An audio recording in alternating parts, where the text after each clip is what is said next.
नमस्कार, मी संजय आवटे. आवाज महाराष्ट्राचा विशेष कार्यक्रमात तुमचं स्वागत. आज पुन्हा नवी गाज, नवा आवाज.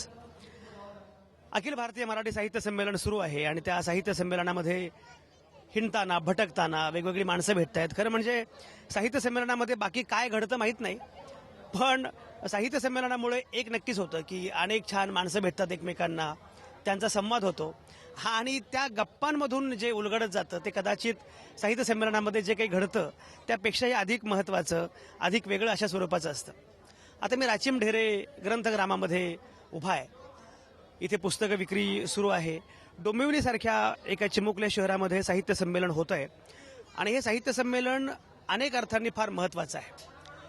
एकतर इथे ज्या प्रकारचे लोक आलेले आहेत, ज्या प्रकारचे परिसंवाद होत आहेत, त्या सगळ्यातून साहित्यविषयक तर बोललं जातं आहेच, पण सगळ्यात महत्त्वाचं म्हणजे पुस्तकांची विक्री मोठ्या प्रमाणामध्ये होते आहे.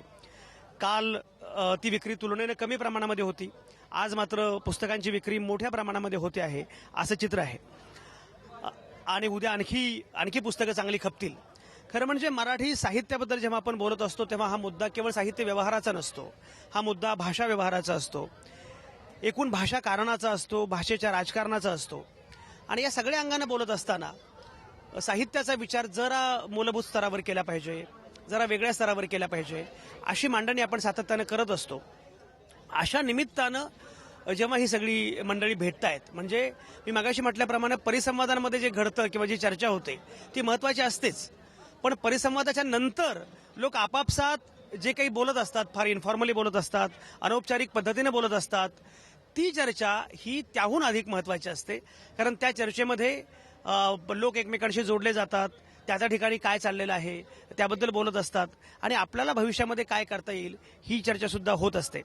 त्यामुळे मी सहजपणे ह्या राचिम ढेरे ग्रंथग्रामामध्ये बसलो होतो आणि माझे बरेच जुने स्नेही, जुने मित्र भेटले, अनेक जण भेटले, काही तरुण भेटले आणि मग असं वाटलं की यांच्या ज्या इथल्या गप्पा आहेत त्या गप्पा जरा इथं पण आल्या पाहिजेत, आवाजमध्ये पण आल्या पाहिजेत.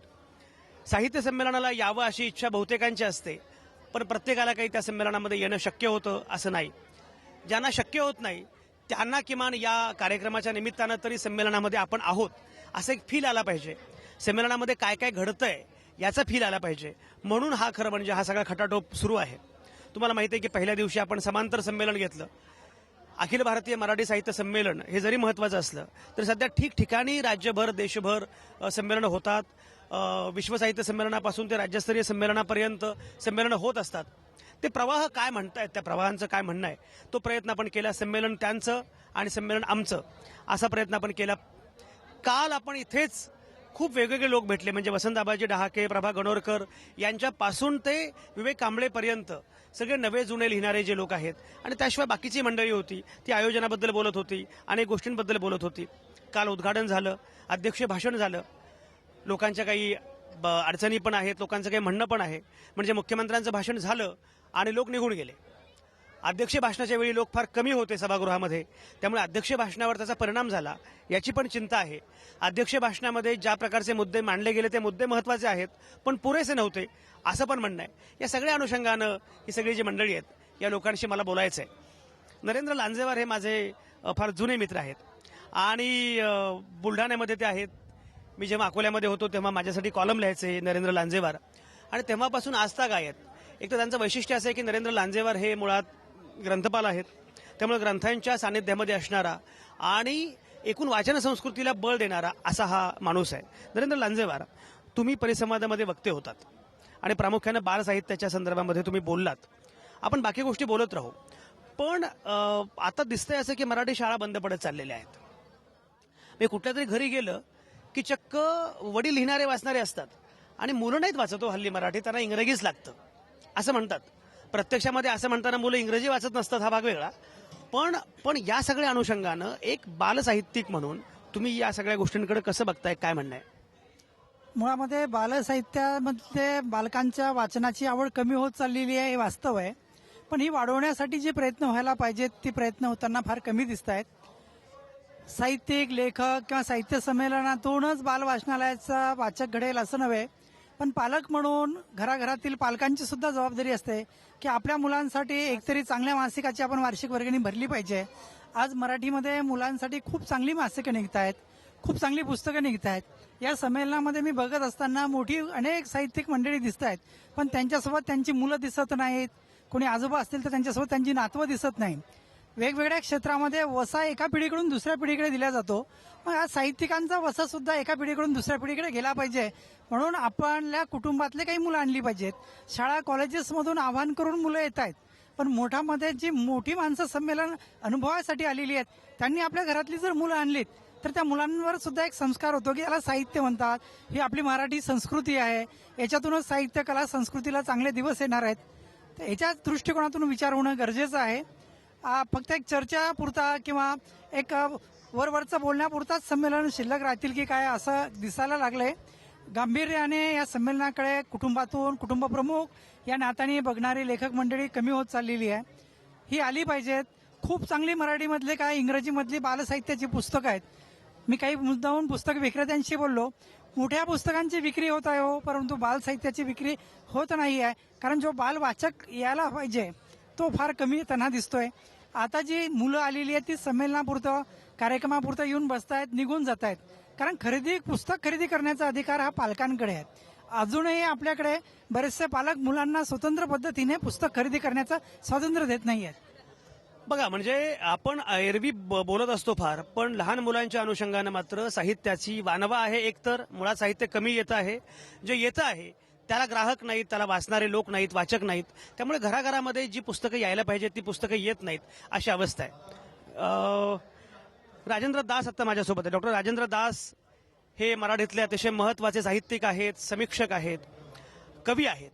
राजेंद्र दास, तुम्ही एका परिसंवादामध्ये वक्ते होतात आणि मराठीच्या संदर्भामध्ये तुम्ही काही मुद्दे मांडलेत, पुरोगामित्वाच्या अनुषंगाने मुद्दे मांडलेत. एकूण या साहित्य संमेलनाकडे बघताना काय काय वाटतंय? एक तर अतिशय चांगल्या पद्धतीनं आत्ता समाजाला आवश्यक असणाऱ्या अशा विषयांवरती परिसंवाद तर आहेतच, पण एकूण मांडणी या संमेलनाची आणि व्यवस्था ही अतिशय उत्तम आहे. मूळ गोष्ट अशी की मला इथं जी मुलं येताना दिसत आहेत सगळ्या शाळांच्या मधली, म्हणजे साहित्य कुणासाठी असावं, ही पुस्तकं कुणी वाचली पाहिजेत, या संदर्भामध्ये आपण जो विचार करतो तो विचार इथं प्रत्यक्षामध्ये मला पाहायला मिळतो आहे. परिसंवादामध्ये सुद्धा वक्त्यांच्या बरोबरीने येणारी आणि त्यांच्याबरोबर काम करणारी अशी जी मुलं आम्ही इथं पाहतो, वक्ते पाहतो, ते पाहिल्यानंतर खूप आनंद वाटतो. उत्सव आहे असं आपण एका बाजूला म्हणतो, उत्सव तर असला पाहिजे, पण उत्सवातून आउटपुट आहेच. म्हणून मला हे संमेलन तसं खूप फ्रुटफुल आहे असं निश्चितपणानं वाटतं. मराठीच्या प्राध्यापकांना हे जे वाटतं आहे ते फार महत्वाचं आहे. पत्रकार पण इथे आलेले आहेत. वैशाली रोडे आहेत इथे, अशोक मुरुमकर आहेत. वैशाली रोडे, साहित्य संमेलनांना तुम्ही इतक्या वेळा जात असता, या संमेलनाचं वेगळेपण आणि एकूण या संमेलनामध्ये जे सगळं चाललंय काय काय कसं वाटतं?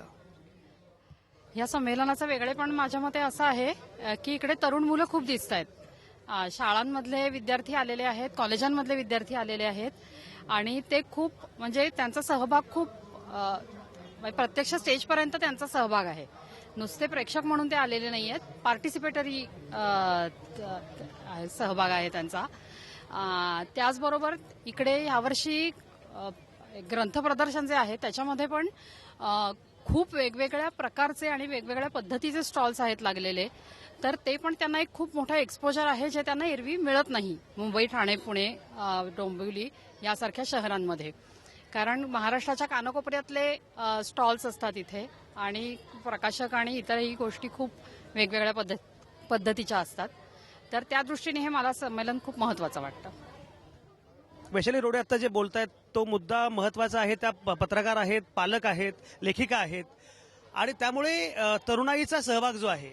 अशोक मुरुमकर पण आपल्यासोबत आहेत. अशोक मुरुमकर हे ज्याचा मगाशी उल्लेख झाला की तरुण पत्रकार पण आपल्यासोबत मोठ्या संख्येने आहेत. अशोक मुरुमकर, तरुणांचा सहभाग खरंच इथे एवढ्या मोठ्या प्रमाणामध्ये दिसतोय का? आतापर्यंत माझं हे तिसरं साहित्य संमेलन आहे. मी सासवडचं साहित्य संमेलन पाहिलं, पिंपरी चिंचवडचं साहित्य संमेलन पाहिलं, पण डोंबिवलीचं साहित्य संमेलन यासाठी वेगळं आहे. कालची ग्रंथदिंडी होती, त्यामध्ये सगळ्यात जास्त सहभाग हा तरुणांचा होता, त्यामध्ये जास्त विद्यार्थी होते. आताही साहित्य संमेलनाच्या मुख्य व्यासपीठापाशी जर पाहिलं तर जास्त तरुण आहेत. म्हणजे हे ग्रामीण भागातून सुद्धा अनेक तरुण कवी आलेले आहेत. मगाशी कवी कट्ट्यावरती एका तरुणीने अतिशय सुंदर कविता सादर केली, ती अमरावतीहून आलेली होती. म्हणजेच साहित्य संमेलनाकडे तरुणांचा बघण्याचा कल हा वाढतोय. तरुण साहित्य संमेलनामध्ये येतात लोककवी प्रशांत मोरे आता आपल्यासोबत आहेत.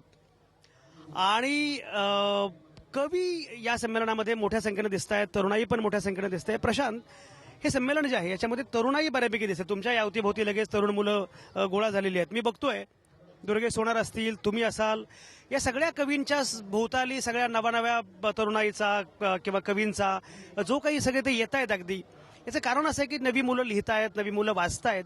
ही सगळी तरुणाई नक्की काय लिहिते, काय वाचते, तुम्ही कसं बघता?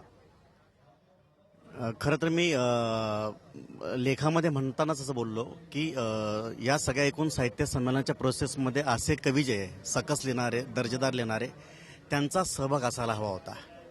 कालची गर्दी आणि एकूण हे बघता आणि मोठ्या कवींची चिंतनीय बाब बघता असं वाटलं की का फार विस्कळीतपणा सगळा, गर्दीला थोपू शकलो नाही आपण. खरं तर गर्दी थांबली पाहिजे. जेव्हा तुमची कविता ऐकून रसिक थांबतील, ते रसिक ऐकतील, ते रसिक वाचक होतील. अन्यथा वाचक होणार नाहीत, ऐकल्याशिवाय वाचक होणार नाही. तर त्यासाठी ह्या गर्दीला थोपून धरण्यासाठीचं जे काही करायला पाहिजे होतं कवी संमेलनामधून, ते मुळात झालेलं नाहीये.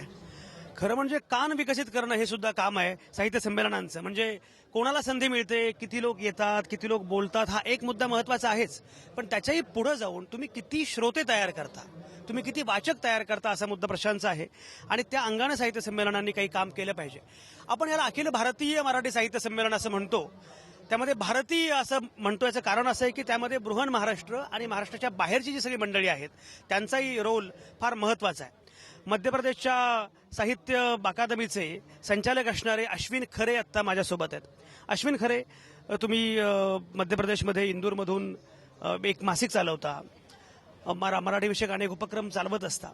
या संमेलनाकडे बघताना, कारण कसं आहे की शेवटी मी संमेलनाकडे बघणं महाराष्ट्रातून आणि तुम्ही संमेलनाकडे बघणे भोपाळमधून किंवा इंदूरमधून येऊन, याच्यामध्ये मूलभूत फरक आहे. तुम्हाला स्वतःला हे सगळं संमेलन बघताना काय वाटलं? नमस्कार. अखिल भारतीय मराठी साहित्य संमेलन हे म्हटलं की म्हणजे अखिल भारतीय स्तराचा हवा. या संपूर्ण 14 राज्यांच्या गतिविधींना मराठी भाषी जे चळवळ चालते त्यांना विसरून चालणार नाही. म्हणून अखिल भारतीय मराठी साहित्य संमेलनामध्ये जेव्हा सहभाग आम्ही करतो तर आम्हाला याच्यामध्ये एक तर गोष्ट ही आवडते की चला सगळे साहित्यकार भेटतात, नवीन लोक भेटतात, नवीन ओळख होते.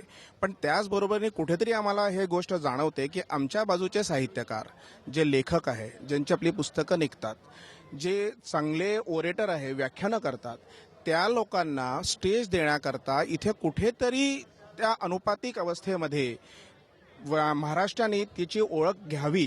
महाराष्ट्राने त्या गोष्टीला आपल्याला त्या साहित्यकारांना सुद्धा वाव द्यावा. याच हेतून आम्ही इथे जेव्हा मराठी साहित्य अकादमी मध्य प्रदेश शासन यांनी स्थापित केली 2010 मध्ये, 2010 पासून घेऊन त्याचा उद्देश जो होता तो स्पष्ट आहे की प्रत्येक मराठी भाषी संस्कृती या गोष्टींना परंपरेनुसार जोपासणं, त्याला पुढे नेणं, याकरता जसं महाराष्ट्र सुद्धा करतं तसं मध्य प्रदेशच्या किंवा बृहन महाराष्ट्र मंडळाच्या लोकांनी पण आपली कामं करतात. त्या गोष्टीला दखल घेतात. पण त्या दखल घेण्याकरता महाराष्ट्राकडनं पण आम्हाला हात हवाय, साथ हवाय.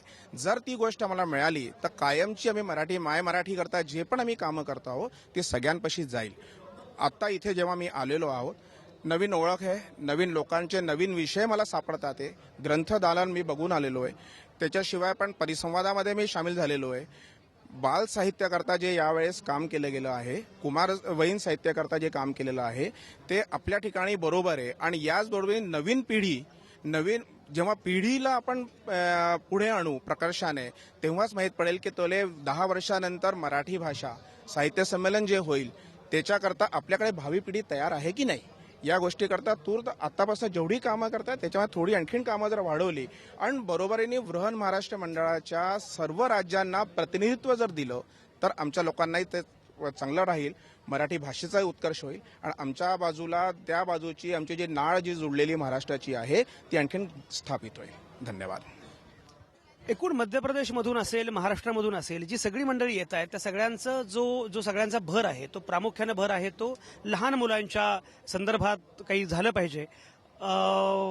प्रसाद कुलकर्णी आता आपल्यासोबत आहेत. प्रसाद कुलकर्णी हे त्यांच्या प्रासादिक रचनांसाठी प्रसिद्ध आहेतच, पण त्याशिवाय एक अतिशय चांगला वक्ता असणारा आणि मराठी शुभेच्छा पत्र ही जेव्हा सुरू केली प्रसादनं तेव्हा ती कल्पना फार नवीन होती, पण त्या कल्पनेचं सुद्धा फार स्वागत झालं. प्रसाद, साहित्य संमेलनाच्या निमित्तानं मुळामध्ये लोकांपर्यंत साहित्य पोहोचणं आणि साहित्य अधिकाधिक लोकाभिमुख होणं हा एक मुद्दा कायम चर्चेला जातो. त्याचप्रमाणे साहित्य संमेलनाचं स्वरूप याच्या अनुषंगानं सुद्धा बोललं जातं. तुम्हाला स्वतःला तुम्ही आज दिवसभर हे बघता आहात, निरीक्षण काय म्हणणं काय? मी प्रबळ आशावादी आहे. मला असं वाटतं की मराठी साहित्य संमेलन हा आपल्या मायबोरी मराठीच्या ललाटी पडलेला एक भाग्यशाली टिळा आहे. मराठी भाषेत जसं साहित्य संमेलन भरतं अशी प्रथा कुठच्याही भाषेत नाही. हे 90 वर्ष झाली, मधले काही अपवाद वगळता आता शतक महोत्सव लवकरच साजरा होईल. आपल्याला त्याचा अभिमान वाटला पाहिजे. मी नेहमी साहित्य संमेलनाला येतो जेव्हा शक्य असतं, आवश्यक जमतं तेव्हा. कधी निमंत्रित म्हणून येतो, कधी सहज म्हणून येतो. आणि जोपर्यंत मराठी जिवंत आहे तोपर्यंत मराठी साहित्य संमेलन चालू राहील. साहित्य संमेलनाबद्दल मी आशावादी अशासाठी आहे की सगळ्या भाषेवरती मराठीची सगळ्या पातळ्यांवरती सगळ्या फ्रंट्सवरती मराठीची पिछेहाट होते असं लोक म्हणत असले तरी साहित्य संमेलन हे एकमेव स्थळ असं आहे जिथे मराठीची देवाणघेवाण होते, विचारांची देवाणघेवाण होते, साहित्याचं अभिसरण होतं. त्याहूनही महत्वाचं म्हणजे माझा एक अवलोकन आहे. एवढी साहित्य संमेलनं मी अटेंड केली, मुख्य मंडपात जे काही चालतं त्यापेक्षा कितीतरी अधिक पटीने साहित्याची अनौपचारिक देवाणघेवाण ह्या अशा कट्ट्यांमध्ये, या अशा अनौपचारिक भेटींमध्ये होते. तेव्हा साहित्य संमेलनाबद्दल मी कमालीचा सकारात्मक आहे. साहित्य संमेलनं मराठीला आवश्यक आहेत. सकारात्मक विचार देणं हे प्रसादचं एकूणच वैशिष्ट्य, त्याच्या लेखनाचं, त्याच्या चिंतनाचं. अच्युत गोडबोले आता आलेले आहेत. अच्युत गोडबोलेंचं आगमन झालेलं आहे. येस अच्युत गोडबोले आहेत, त्याच्यानंतर नीलांबरी जोशी आहेत. आणि मगाशी मी म्हटल्याप्रमाणे एकीकडे साहित्य संमेलनामध्ये काही चर्चा होत असली तरी लोक वाचतायत, खूप मनापासून वाचतायत. अच्युत गोडबोलेंसारखा आमचा एक मित्र आता सेलिब्रिटी व्हावा केवळ लेखक म्हणून, हे खरं म्हणजे या सगळ्या वाचकांचं यश आहे किंवा वाचक किती मनापासून वाचतात त्याचा हा पुरावा आहे. अच्युत संमेलनाकडे आल्यानंतर लोकांशी बोलताना, ऐकताना काय वाटतंय? मला मुख्य म्हणजे खूप उत्साह वाटतो लोकांमध्ये, वाचकांमध्ये उत्साह वाटतो. मला असं वाटतं की अनेकांना लेखकांना भेटायचं असतं, पुस्तकं खरेदी करायची असतात. हा एक उत्सव असतो, हा एक जल्लोष असतो. मग कित्येक ह्याच्यावर टीकाही करता येईल, ह्याचा हे आणखी सर्व समावेशक असलं पाहिजे. ह्याच्यात दलित साहित्यापासून अनेक प्रवाह ह्याच्यात खरं म्हणजे सामील व्हायला पाहिजेत. सोशल मीडियावरती जे आहे त्याचा इथे काही समावेश होता येईल का असं आपण बघेल. पण मुख्य म्हणजे गुणदोष आपण जरी बाजूला ठेवले तर एकंदरीत एक आनंदोत्सव आहे. लोक एकत्र येतात, भेटतात एकमेकांना, पुस्तकांना भेटतात, लेखकांना भेटतात. आणि मला वाटतं त्या दृष्टीने हा एक फार उत्साहाचा एक प्रसंग आहे असं मला वाटतं. एक मात्र मला नक्की याच्याविषयी वाटतं की खेड्यांमध्ये किंवा जिल्ह्यामध्ये किंवा तालुक्यांमध्ये लोकांना जी भूक असते ती शहरामध्ये थोडीशी कमी असते. हे मात्र मला जाणवलं. कारण इथे पुस्तकं अवेलेबल असतात, इथे कार्यक्रम होत असतात, इथे हॉल्स असतात, व्याख्यानं होत असतात, त्यामुळे त्याचं अप्रूप कमी असतं त्या मानाने. हे मात्र मला जाणवलं. पण तरी सुद्धा एकंदरीत मला खूप लोकांमध्ये उत्साह वाटला. नीलांबरी, लेखिका म्हणून म्हणजे पुस्तकं एवढ्या प्रमाणात खपणं किंवा विक्रमी पुस्तक खपणं म्हणजे काय असतं हे तुम्हा दोघांच्या, अच्युतच्या लेखनामुळे आणि पुस्तकांमुळे आपण बघतो आहोत. लोक केवळ आपल्याला पुस्तकं वाचून भेटतात, बोलतात, पुस्तकाविषयी बोलतात. हे सगळं जेव्हा घडत असतं तेव्हा नक्की लेखक म्हणून काय वाटतं? लेखक म्हणून अर्थातच खूप छान वाटतं. पण मनकल्लोळ हे आमचं जे नवीन पुस्तक आलंय त्याच्याबद्दल मला बऱ्यापैकी चांगला प्रतिसाद मिळाला आणि मनोविकारांचं प्रमाण खूप वाढतंय आणि हे पुस्तक फार खपतंय. याचा लेखक म्हणून आनंद असला तरी ते पुस्तक मनोविकारांचं प्रमाण वाढतं असल्यामुळे त्याची एकही प्रत विकली जाऊ नये असा समाज निर्माण व्हायला हवा असं मला वाटतं. अच्युत, मला एक सांग, म्हणजे आता जवळपास तू सगळे विषय हाताळलेले आहेत आणि आणखी खूप विषय जे आहेत की जे आता तू लवकरच हाताळशील. साधारणपणे वाचक नक्की काय म्हणून ते पुस्तक बघतो, ज्या प्रतिक्रिया येतात त्यातून वाचकांचं जनमानस कसं वाटतं? मला काय वाटतं की सध्या ज्ञानाची भूक आहे आणि लकीली म्हणजे मी ह्याच्याकडे ज्ञान म्हणूनच बघतो. हे फक्त कुठेतरी माहिती कुठेतरी ट्रान्सलेट करून कोंबायचं असं मी बघत नाही. 100 पुस्तकं प्रत्येक पुस्तकाकरता वाचून त्याचं इंटिग्रेशन करून ते सिक्वेन्स करून लोकांना सोप्या मराठी भाषेत कसं देता येईल ह्याच्याकडे अशा तऱ्हेने बघतो. आणि मला वाटतं लोकांना ते हवं आहे. म्हणजे एका बाजूला यशस्वी कसे व्हाल वगैरे अशी रेडीमेड पुस्तकं लोकांना हवी असतात, पण मला वाटतं त्यातून भयंकर मिळतं अशाला भाग नाही. इथे लोकांना खूप उत्साह मिळतो, प्रोत्साहन मिळतं. म्हणजे मला आश्चर्य वाटतं, मनात सारखं पुस्तक जे सायकोलॉजी शिकवतं, किमयागर सारखं पुस्तक जे फिजिक्स किंवा सायन्स शिकवतं किंवा अर्थात मध्ये इकॉनॉमिक्स शिकवतं ती पुस्तकं वाचून आम्हाला भयंकर आयुष्यातनं डिप्रेशनमधून बाहेर काढलं. आता डिप्रेशनमधून बाहेर काढण्याचं काय ते कळत नाही.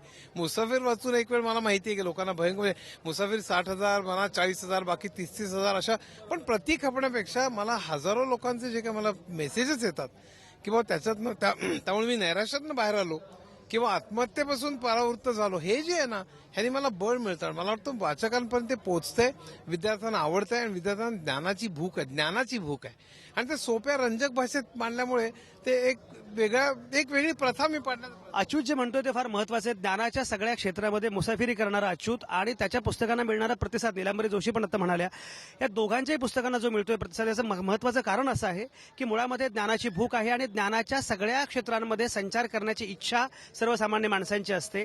ते सगळं समजून घ्यावं अशी पण इच्छा असते. त्यामुळे अच्युतचा हा मुद्दा फार महत्वाचा आहे. शुभदा चौकर पण आपल्यासोबत आहेत. शुभदा माझी फार जुनी मैत्रीण, स्नेही आणि या निमित्तानं भेटतेय.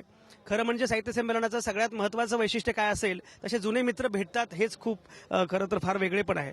शुभदा, साहित्य संमेलनामध्ये एकूण सगळे जे विषय सुरू आहेत, बाहेर पण लोक ज्या प्रकारे बोलतायत, काय वाटतंय? मला असं वाटतं साहित्य संमेलन हे खऱ्या अर्थाने साहित्य रसिकांना आणि तू म्हणालास तसं साहित्यिक त्यांना भेटण्याची संधी, मोकळेपणाने त्यांना सगळ्यांना एकत्र येण्याची संधी ही खूप आवश्यक आहे.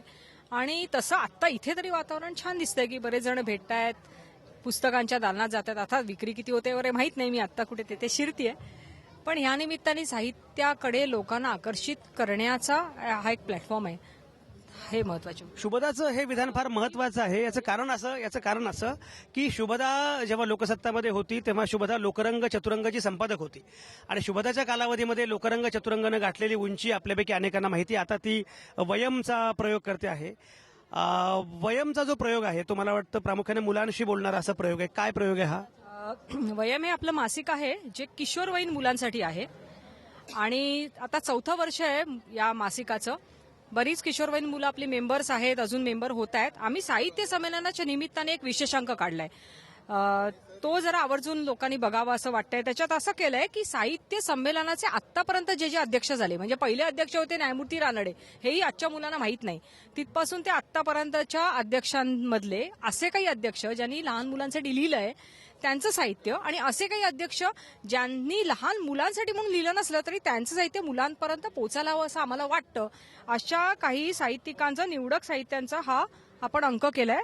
याच्यात श्रीपाद कृष्ण कोल्हटकर, वि. स. खांडेकर, अनंत काणेकर, पु. ल. देशपांडे, नारायण सुर्वे, गोनी दांडेकर, शंकरराव पाटील, मारुती चितमपल्ली, उत्तम कांबळे, वसंत बापट अशा सगळ्या साहित्यिकांच्या निवडक साहित्याची ओळख आपण मुलांना करून दिली. असे प्रयोग फार महत्वाचे आहेत. बालकिशोरांशी बोलणं फार आवश्यक आहे. अच्युत गोडबोले, नीलांबरी आणि शुभदा या तिघांनी केलेली मांडणी त्या अर्थानं लक्षात घेतली पाहिजे. साहित्य संमेलनाला तुम्ही दरवर्षी येत असता बहुधा. काय येता आत्ता जेव्हा तुम्ही आलेले आहात, काय वाटतंय? हा, मी चित्रा प्रकाश क्षीरसागर आणि मी गोव्याचं प्रतिनिधित्व करते. साहित्य सेवक मंडळ म्हणून जी आमची जुनी संस्था आहे त्या संस्थेमार्फत इथं काही कवी आणि परिसंवादामध्ये पाठवण्याची व्यवस्था आहे, त्याच्यामध्ये मी आलेली आहे. आता मला हे साहित्य संमेलनाचा माझा पहिला अनुभव आहे. मी पहिल्यांदा या साहित्य संमेलनामध्ये सहभागी झालेली आहे. खरं म्हणजे ना, साहित्य संमेलन म्हणजे ना लिहिणाऱ्या हातांचा उत्सव मला वाटतो. लिहिणाऱ्या हातांचा उत्सव आहे हा, आणि ह्या उत्सवामध्ये आपण सगळेजण इतके छानपैकी सामील झालेलो आहोत. फक्त मला असं वाटतं की ज्या ठिकाणी कार्यक्रम चालू असतात तर त्या ठिकाणी जास्त गर्दीही व्हायला पाहिजे. तर त्या कार्यक्रमांच्या ठिकाणी गर्दी जास्त नसता अवांतर गर्दी जास्त असते असं थोडं मला जाणवलं, परंतु त्यातूनही चर्चा होते. अनेक कार्यक्रम आपण त्याच्यामधून सहभागी. कार्यक्रमांना चांगला प्रतिसाद मिळायला हवा असं चित्राचं म्हणणं आहे. तुम्ही स्वागत समितीवर काम करता आहात, तर हा, तर आयोजक म्हणूनच एका अर्थानं तुम्ही या सगळ्या संमेलनाकडे बघता आहात. काय आयोजक म्हणून काय वाटतं? साहित्य संमेलन ही साहित्याची मांदी आळी म्हणायला हरकत नाही. वेगवेगळ्या ठिकाणाहून आलेले वेगवेगळे साहित्यिक, कवी आणि रसिक या सगळ्यांचं हे संमेलन आहे. त्यामुळे सगळ्यांच्या विचारांची देवाणघेवाण होते आणि ते खूप महत्वाचं आहे. प्रत्यक्ष कार्यक्रमाच्या मंडपामध्ये ज्यांना त्यामध्ये रस आहे ती लोक थांबलेली आहेतच, आणि इतरही वेगवेगळ्या दालनांमधून कवी कट्टा तर एक सलग चालू आहे. त्याचं खूप उत्तम आयोजन झालेलं आहे. हेमंत राजाराम काव्यरसिक मंडळाचे माजी अध्यक्ष आहेत, त्यांनी केलेलं आहे. मी काव्यरसिक मंडळाची सभासद आहे, जे 50 वर्ष सलग चाललेलं आहे. खूप जुनं मंडळ आहे ते. आणि त्यामुळे तसे उपक्रम खूप चाललेत आणि त्याला प्रतिसाद सुद्धा खूप आहे. 3 दिवसाचं पूर्ण आयोजन झालेलं आहे आणि ग्रंथदालनांमध्ये सुद्धा खूप उत्तम प्रतिसाद मिळतोय शाळांकडून. ही सगळी चर्चा आपण करत राहू. आता या क्षणी मी घेतो एक छोटासा ब्रेक. तुम्ही कुठेच जाऊ नका.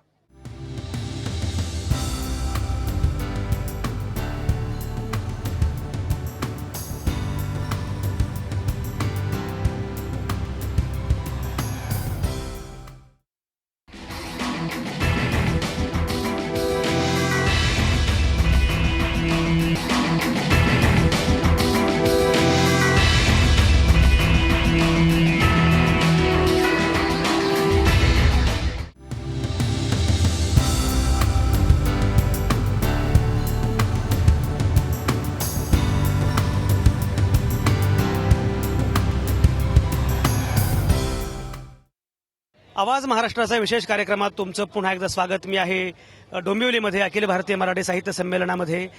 पुबा भावे साहित्य नगरीमध्ये मी आहे आणि तिथे राचिम ढेरे ग्रंथग्रामामध्ये जी सगळी अनौपचारिक अशी चर्चा सुरू आहे. म्हणजे मी मगाशी म्हटलं होतं की संमेलनामध्ये परिसंवादांमध्ये जी चर्चा होते त्यापेक्षाही जास्त महत्त्वाची चर्चा ही अशी अनौपचारिक पद्धतीने होत असते. त्यामुळे हे कट्टे जास्त महत्त्वाचे आहेत. तरुण आहेत, वयोवृद्ध आहेत, लेखक आहेत, रसिक आहेत, सगळेच आहेत. सगळ्यांशी मी बोलतोय. मला हे गृहस्थ भेटले दशरथ पाटील. त्यांनी मला सांगितलं की यांनी 61 पुस्तकं लिहिलेली आहेत.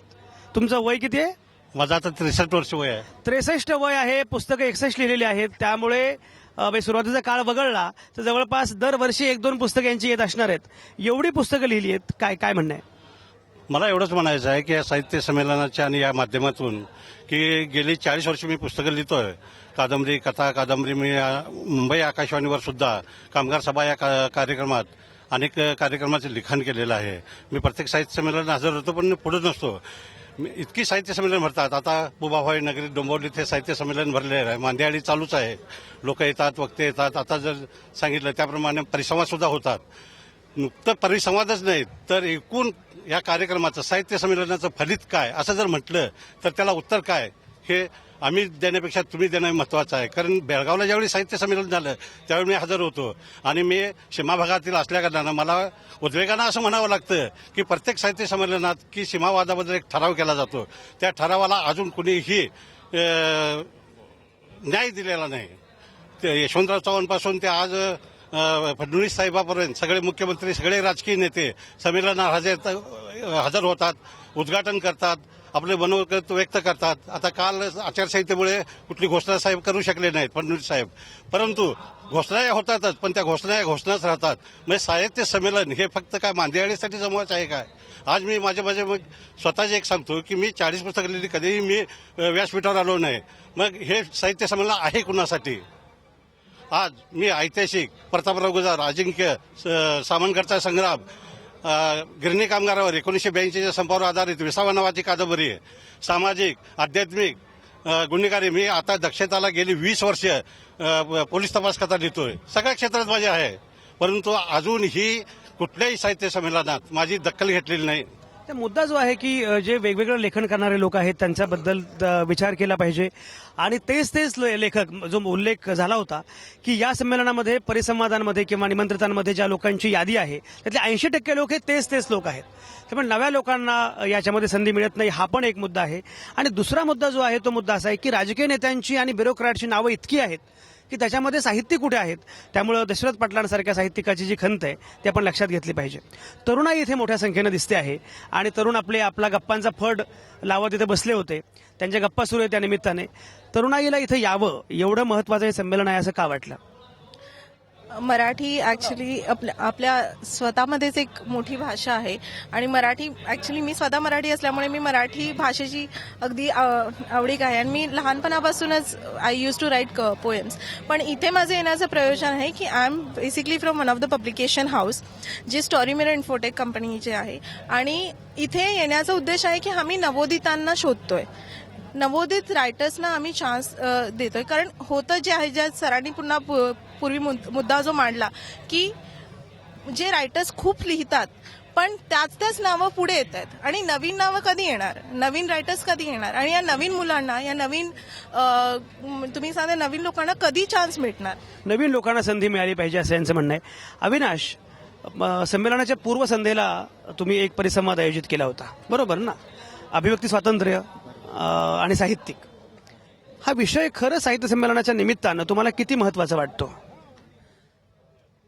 खरं म्हणजे असं आहे की साहित्य संमेलनामध्ये असे विषय प्रामुख्याने घेतले गेले पाहिजे, कारण ती काळाची गरज आहे. आज आपण बघतो, काही उल्लेख झाला आपल्या माजी अध्यक्षांनी सुद्धा त्याचा केला, की पानसरे, कलबुर्गी आणि दाभोळकरांचा मर्डर झाला, त्यांचे खुनी सापडत नाहीत आणि त्यांचा मर्डर केवळ अभिव्यक्ती स्वातंत्र्याची गळचेपी करण्यासाठीच झालेला आहे. आम्हाला एक तेवढं समाधान आहे की निदान त्याचा उल्लेख तरी या ठिकाणी झाला, परंतु तसा होत नाही. त्याच्याबद्दल प्रामुख्यानं दखल या साहित्य संमेलनानं घ्यावी, म्हणून या साहित्य संमेलनाच्या 2 दिवसापूर्वी याच डोंबिवली शहरामध्ये अभिव्यक्ती स्वातंत्र्य आणि साहित्य या विषयावरती आमचा परिसंवाद झाला. डोंबिवलीकर बऱ्याच मोठ्या संख्येने त्या परिसंवादात आलेले होते आणि त्याच्यामध्ये प्रामुख्यानं जर अभिव्यक्ती स्वातंत्र्यच नसेल तर हे पुस्तक प्रदर्शन, या बुक स्टॉल, प्रकाशक आणि साहित्य रचना याला काहीच अर्थ राहणार नाही. आणि त्याच्यावर आवाज उठवण्यासाठी आम्ही ते साहित्य संमेलन घेतलं.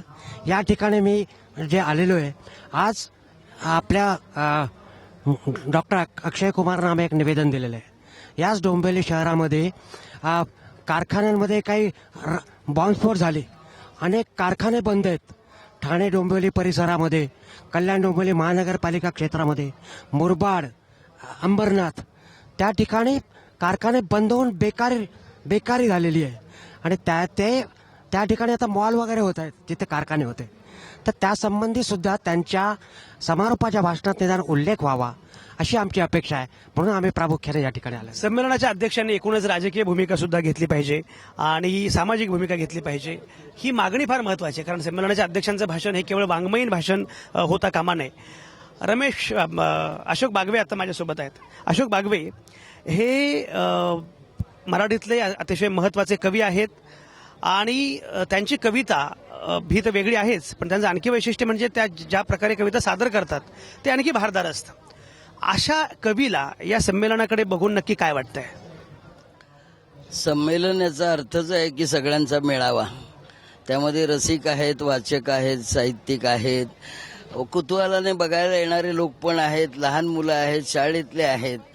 या सगळ्या संमेलनाचं म्हणजे मी जवळजवळ अखिल भारतीय मराठी संमेलनामध्ये खूप म्हणजे आतापर्यंत असलेल्या 15-16 संमेलनात गेलो असेल.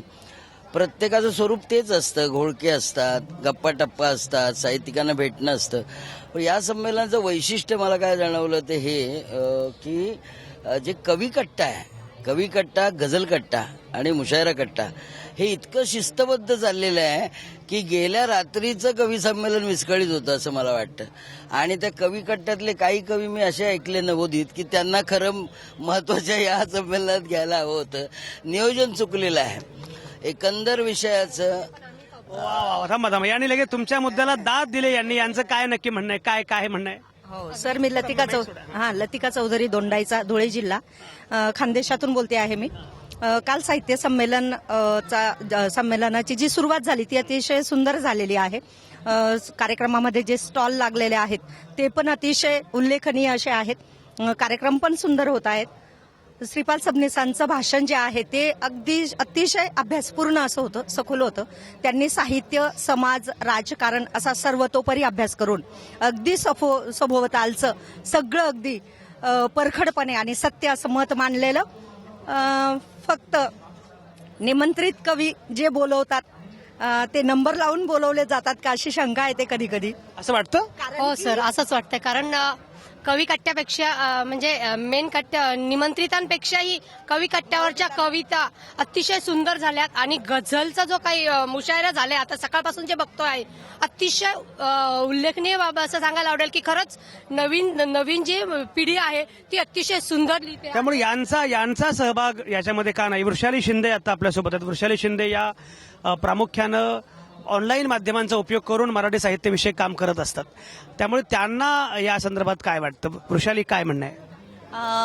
मला हे आता साहित्यकारांचं साहित्य एवढा मोठा आपला मेळावा नेहमी आपण पाहतो, तो पाहून मला अतिशय आनंद होतोय. पण त्याचबरोबर मला एक आनंद हा पण होतोय की आजकाल आपली तरुण पिढी जी आहे ती जशी साहित्याकडे ओढली जातीये, ते साहित्य आपण कशा माध्यमातून प्रसारित करावं आणि काय करावं हे पण त्यांनी लक्षात घेतलेलं आहे. तर त्याच्यामधून त्या मुलांनी आता ई साहित्यामधून पण प्रकाशित करण्यासाठी त्यांनी उत्स्फूर्तपणे साथ दिलेली आहे आणि मोठ्या सगळ्या साहित्यकारांचा आपल्याला इथे लाभ मिळतोय, त्यांचं मार्गदर्शन मिळतंय आणि त्यातून आपण फार पुढे जावं आणि आपलं साहित्य मी जगापर्यंत पोहोचवण्याचं काम करण्याचा मी जरूर प्रयत्न. मगाशी लहान मुलांच्या आणि शालेय विद्यार्थ्यांच्या अनुषंगाने फार चर्चा सुरू होती आणि आता संमेलनामध्ये शाळकरी मुलं सुद्धा दिसत आहेत. अगदी दप्तर आपलं अडकवून इकडे संमेलनाकडे आलेले आहेत. काय तुझं नाव काय?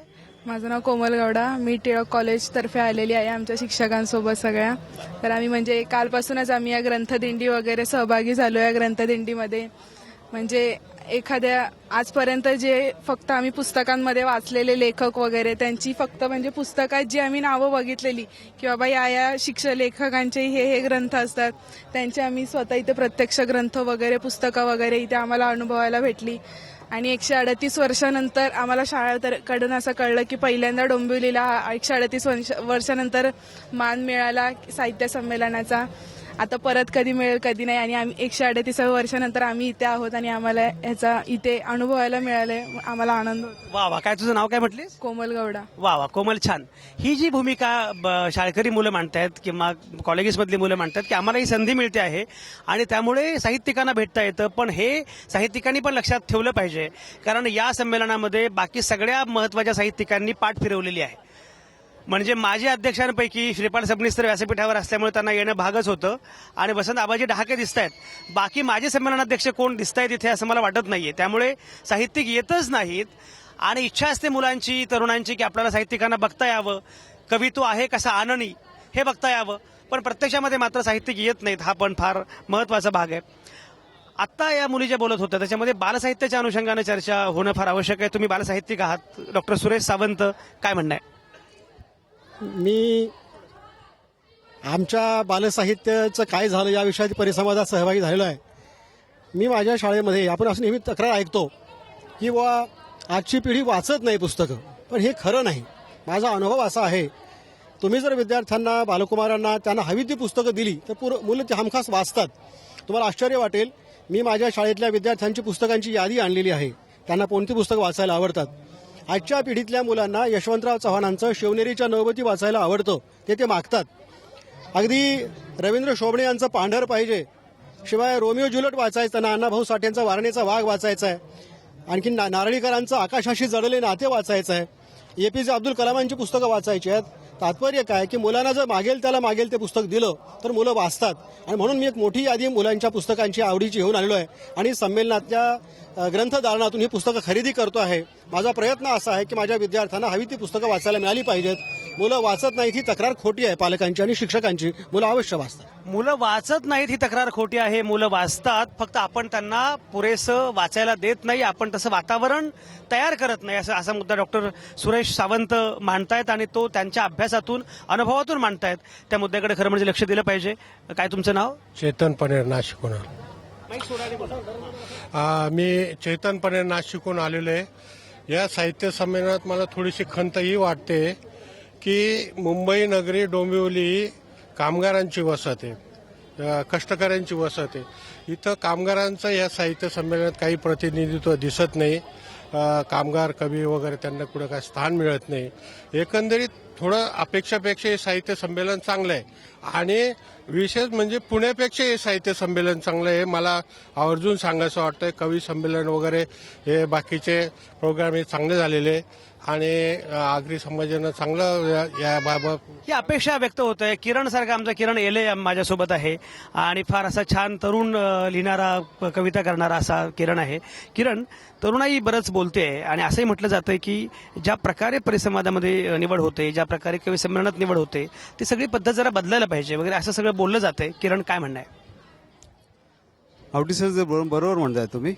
ही निवड प्रक्रिया जी बदलायला हवी ही गरज आहे. म्हणजे कालच्या कवी संमेलनाचा जो एकंदर आढावा येतात, जे ऐकू येतात, प्रतिसाद मिळतात, ते ऐकता असं वाटतं की ही निवड एक चाळणी बेसिसवर व्हायला पाहिजे. एक त्याला चाळण लावून, प्रत्येक जिल्हास्तरीय चाळण लावून मग पुढे नावं यायला पाहिजे. कोटा सिस्टीम नाही व्हायला पाहिजे असं मला आवर्जून. असं तुम्हालाही वाटतं. तुम्ही कुठून आलाय? नवी मुंबई, वाशी. काय म्हणणं आहे? काय नाव तुमचं? सुरेश वायदंडे, चित्रकार. बर, बोला. आता जे लेखक आहेत हल्लीचे, ते जरा स्पष्टपणे लिहिण्यात कुचराई करतायत असं जाणवतं. ब्लस्ट ऑफ लालबाग ह्या कादंबरीमध्ये पण तसं जाणवलेलं आहे. कारण जी मुख्य व्यक्ती आहेत त्यापेक्षा ज्या खोट्या ज्या म्हणजे प्रतिमा उभ्या केलेल्या आहेत त्या ताकदीने लढतायत असं मानलेलं मत आहे त्या कादंबरीत. तर ते स्पष्ट लिहायला काय हरकत नाही तसं, असं हल्लीच्या लेखकांच्या बाबतीत म्हणावंसं वाटतं. आणि दुसरी गोष्ट म्हणजे चित्रकार वगैरे लोकांवर साहित्यिक क्षेत्रामधली लोक म्हणजे जास्त दुर्लक्ष फक्त बोधचिन्हाबद्दल बोलून ऑर्डर दिल्याप्रमाणे. बरोबर. ते कोण एक तुमची काय अपेक्षा आहे ती लक्षात आली. तुम्हाला बोलायचं आहे? मला असं सांगायचं आहे की हे आता आपण मराठी साहित्य संमेलन भरवलेलं आहे, हे मला हे सर्व समाज घटकांचं आहे असं वाटतच नाही. मुळामध्ये माझी प्रतिक्रिया आहे. आणि याच्यात एका विशिष्ट वर्गाचंच एक संपूर्णपणे मी 2 दिवस बघतोय. एक विशिष्ट वर्ग, आता मी असं नाव घेऊ इच्छित नाहीत, तरी आगामी साहित्य येणारं जे आहे ते पुरोगामी साहित्य असावं. आता मी बालगीतातलं ऐकलं, तुमचं बालगीतातलं ते आता कविता होत्या त्या सुद्धा मी ऐकल्या. त्याच्यातही पुरोगामी विचार काही मांडलेले मला काही दिसलेच नाही. अच्छा, हा विचार फार महत्वाचा आहे. भानू काळे आपल्यासोबत आहेत. अंतर्नाथचे संपादक असणारे भानू काळे एकूण साहित्यविषयक फार मूलभूत चिंतन करत असतात. संमेलनामध्ये येताना, संमेलन आता अनुभवताना काय भावना आहे? संमेलन डोंबिवलीमध्ये व्हावं आणि आगरी युवा संघटनेने त्यात पुढाकार घ्यावा ही स्वागतार्ह गोष्ट आहे. बाकी नियोजनामध्ये कुठल्याही प्रकारच्या संमेलनामध्ये बारीक सारीक त्रुटी राहतातच, पण त्या अधोरेखित करण्यात काही अर्थ नाही. मुळात या निमित्तानं मोठ्या प्रमाणावरती साहित्यविषयक चर्चा होणं, अनेक लोक एकमेकांना भेटणं, आता कमीत कमी 20 लोकांना मी इथे भेटू शकलो असेल, त्याच्यात इथे येण्याचं सार्थक झालं असं मला वाटतं. अध्यक्ष भाषण विचार प्रवर्तक होतं. दुर्दैवानं त्याची लिखित प्रत ही खूप उशिरा प्राप्त झाल्यामुळं त्याच्यावरती अभ्यासपूर्ण म्हणून अधिक चांगलं बोलता आलं असतं. पण कोणी सांगावं, घरी गेल्यानंतर ती आवडीने वाचेन मी पुन्हा, त्याचं वेगळेपण अधिक जाणवेल. पण ते अभ्यासपूर्ण आहे यात शंकाच नाही. थँक्यू. हा, तुम्हाला काय बोलायचं? सर, आतापर्यंत अनेक अखिल भारतीय साहित्य संमेलन झाले, हे 90वे. मला एक मुद्दा इथं प्रकर्षानं मांडावासा वाटतो की अखिल भारतीय साहित्य संमेलनाच्या अध्यक्षा या स्त्री लेखिका फार कमी आहेत आणि जाणीवपूर्वक एकतर त्यांचा म्हणजे निवडून येण्याला तिथं मर्यादा पडत असाव्यात किंवा मग जाणीवपूर्वक त्या संख्येनं कमी आहेत म्हणून बाजूला ठेवलं गेलं असावं. म्हणून अखिल भारतीय महिला साहित्य संमेलन ठेवलं जावं अशी माझी रास्त मागणी आहे. आता आपण काय करू, महिला संमेलन करू आणि महिला संमेलनाची अध्यक्ष आपल्याला आत्ताच मिळालेली आहे. काय तुझं नाव काय? मैत्री लांजेवार. मैत्री, बर. तू संमेलनामध्ये आली. मला एक सांग, असं लोक म्हणतात की मुलं काही वाचत नाहीत, तू वाचतेस का? हो. काय वाचते? मी आतापर्यंत खूप पुस्तके वाचलेली आहे व मला आवडीचं पुस्तक श्यामची आहे. अरे वा वा वा वा. तुला वाचताना कुठल्या प्रकारची पुस्तकं जास्त मजा वाटते? मला आबा महाजन यांचं हिफिपूर रे हे पुस्तक खूप आवडलंय आणि मला कॉमेडी पुस्तकं वाचायला खूप आवडतात. बर, तू कितवीलाच म्हणाली? 6वी. वा वा. त्यामुळे आम्हाला पुढची संमेलनाची अध्यक्ष मिळालेली आहे महिला. मैत्री लांजेवारला आपण अध्यक्ष करायचं. आणि त्याच्या हा, तू सांग ना मग. आज माझं पुस्तक प्रकाशन देखील झालं. कुठे पुस्तक ते? हे. वा वा. आबा गोविंदा महाजन बालसाहित्य आकलन आणि परिचय, संपादन कुमारी मैत्री लांजेवार. बघा, आता 6वीतल्या मुलीचं पुस्तक आलेलं आहे. Very nice. आज प्रकाशन कोणाच्या हस्ते झालं? आज प्रकाशन त्या ठिकाणी साहित्य संमेलनामध्ये झालं होतं. बर, कोण होतं? माझे वडील आणि इतर व्यक्ती देखील होते. बर. तिला आपले वडील जास्त महत्वाचे वाटतात, बाकीचे इतर होते. छान. पण हे सगळेजण जे बोलतायत म्हणजे या सगळ्या निमित्तानं, महेंद्र, या सगळ्या निमित्ताने जे मुद्दे मांडले जात आहेत आणि प्रत्येकाची संमेलनाच्या अनुषंगाने काही एक भूमिका आहे, काही एक भावना आहे. महेंद्र मुंजाळ आपल्यासोबत आहेत. महेंद्र मुंजाळ हे महाराष्ट्र साहित्य पत्रिकेचे दीर्घकाळ संपादक होते, त्याच्यानंतर पत्रकार आहेत. महेंद्र, एकूण संमेलनं, अध्यक्षीय भाषणं, कारण अध्यक्षीय भाषणांचा अभ्यास तुम्ही करता आहात, काय या वेगळ्या संमेलनाबद्दल काय म्हणणं आहे? संमेलन हे मराठी साहित्याचा एक अतिशय महत्त्वाचा असा मेळा दरवर्षी भरत असतो. त्यातून एक चांगलं विचारमंथन दरवर्षी घडावं अशी अपेक्षा असते. पण अलीकडच्या काळातील संमेलन जर आपण पाहिली तर ती विषय आणि त्या जी माणसं निवडलेली असतात बोलणारी विशेषतः, तर त्यात तरुण पिढीला जवळ करतील असे मुद्दे मांडणारी भाषणं बऱ्याच वेळा कमी असतात. त्यामुळे तरुण पिढी या संमेलनापासून दूर जाते काय असं एक अलीकडे मला वाटायला लागलं आहे. तरुणाईशी संमेलनांनी बोललं पाहिजे. एकूण ही सगळी चर्चा अतिशय महत्त्वाची आहे. प्रत्येकाच्या मनातलं संमेलन काय आहे, प्रत्येकाची संमेलनाच्या अनुषंगाने असणारी भावना काय आहे, अपेक्षा काय आहे. कारण मी मगाशी उल्लेख केला त्याप्रमाणे साहित्य संमेलन हे जरी त्या संमेलनाच्या मुख्य मंडपामध्ये इतर मंडपांमध्ये असलं तरी सुद्धा खऱ्या अर्थानं संमेलन इथे कट्ट्यांवर रंगतं आहे आणि कट्ट्यावर जे बोललं जातं आहे त्या कट्ट्यावरच्या संवादाचा, त्या अपेक्षांचा विचार जर केला संमेलनांनी तर संमेलन अधिक सर्वसमावेशक होईल. आजची जी अवस्था आहे की परिसंवादाच्या आणि निमंत्रितांच्या यादीमध्ये 80% नावं 30-30, राजकारण्यांची एवढी यादी मोठी की मागाशी कोणीतरी असं म्हणालं की इथून पुढे असं करा की अध्यक्षीय भाषण अगोदर करा आणि मग मुख्यमंत्र्यांची आणि बाकीची भाषणं झाली पाहिजेत, कारण अध्यक्षीय भाषण लोकांनी शांतपणे ऐकलं पाहिजे. त्यामुळे अशा सगळ्या अपेक्षा व्यक्त होत आहेत. साहित्यविषयक ही चर्चा मला फार महत्त्वाची वाटली. मला असं वाटलं की जे इथे आहेतच डोंबिवलीमध्ये ते तर हा अनुभव घेतच आहेत, पण जे नाहीत तेही या निमित्तानं साहित्य संमेलनामध्ये आहेत असं त्यांना निश्चितपणे वाटेल. हे संमेलन आणखी महत्त्वाचं आहेच. उद्या पण आहे ते.